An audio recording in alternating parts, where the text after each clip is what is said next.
La fermeture des cinémas, la partie visible d'une crise plus profonde. À partir d'aujourd'hui, tous les cinémas de Belgique vont fermer leurs portes pour une durée de 3 semaines. Cette fermeture entraîne une multitude de questions pour tous les professionnels du cinéma.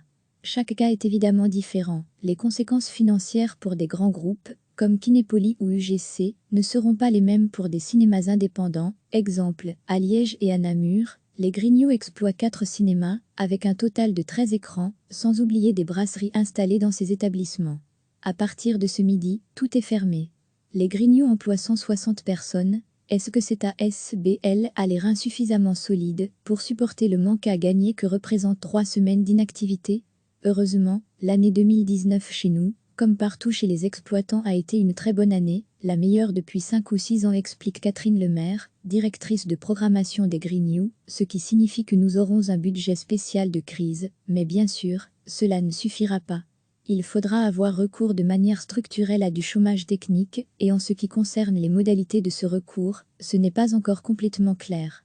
C'est déjà prévu, mais j'imagine que d'autres mesures d'urgence vont être mises en place. Avec prudence, Hollywood avait anticipé la crise en reportant la sortie mondiale du nouveau James Bond, prévu initialement début avril, en novembre. En France, plusieurs films d'envergure, comme le Pinocchio de Matteo Garonne, ont été repoussés à l'été. Chez nous, près de 30 nouveaux films étaient censés sortir sur nos écrans dans les 3 prochaines semaines. Que vont devenir ces films? Vont-ils tomber aux oubliettes?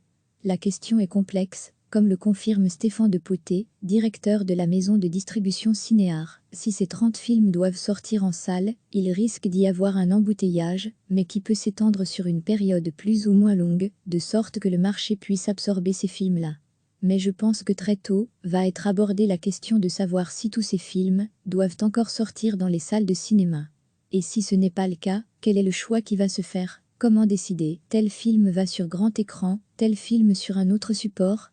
Avec cette crise, c'est toute l'industrie du cinéma qui tourne au ralenti. Les tournées promotionnelles des acteurs sont supprimées, de nombreux tournages suspendus. Les seuls gagnants dans l'aventure risquent bien d'être les plateformes de streaming.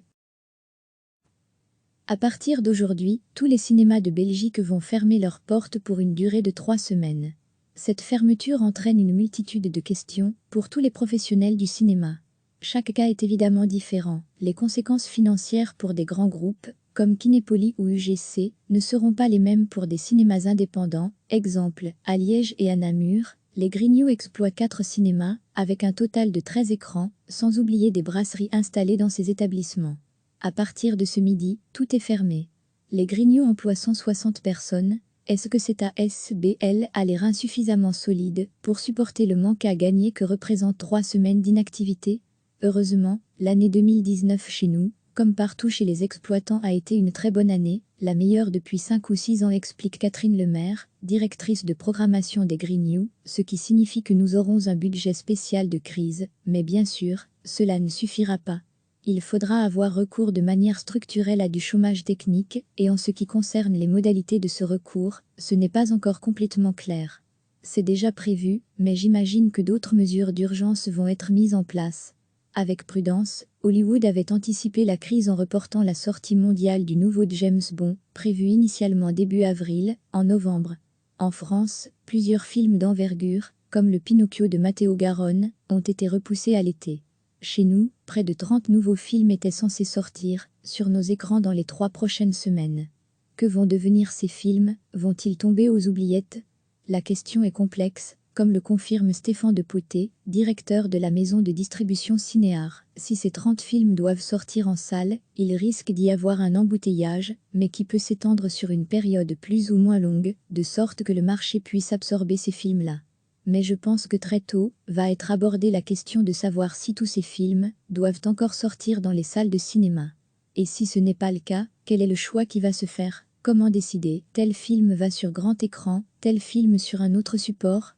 Avec cette crise, c'est toute l'industrie du cinéma qui tourne au ralenti. Les tournées promotionnelles des acteurs sont supprimées, de nombreux tournages suspendus. Les seuls gagnants dans l'aventure risquent bien d'être les plateformes de streaming. Cliquez sur s'abonner pour recevoir les dernières nouvelles.